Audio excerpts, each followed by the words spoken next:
आपको भी इल्म होता है एज अ क्रिकेटर कि इससे ज़्यादा आप और कुछ दे नहीं सकते थे मैदान जंग में।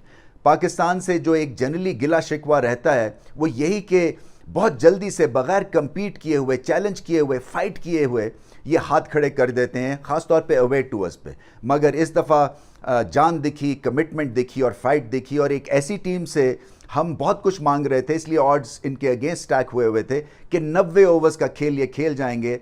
अवे टूर्स के ऊपर वैसे ही पाकिस्तान की बैटिंग लाइनअप कुछ सहमी हुई दिखती है, डरी हुई दिखती है, अपने एलिमेंट्स में जनरली नहीं दिखती। सो उस लिहाज से भी एक बहुत बड़ी फाइट थी और इससे कुछ ज़रूर सीखेंगे इस प्रोसेस से।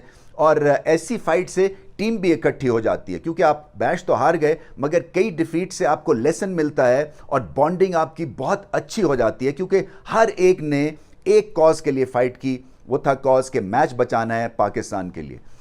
इसके बरक्स जो है बहुत सारे सवाल भी हैं कि क्यों पाकिस्तान की परफॉर्मेंस अवे टूर्स के ऊपर अच्छी नहीं है, क्योंकि अगर किसी इंटरनेशनल टीम ने अपनी धाक बनानी है, लोहा मनवाना है अपनी क्रिकेट का, तो अवे टूर्स पे जाके इम्प्रेसिव शोज दिखाने पड़ेंगे। आप कोशिश कर सकते हो, सिर्फ आप रिज़ल्ट अल्लाह के हाथ में। आपकी कोशिश ये होती है कि आप जितना खेल सको उतना खेलो।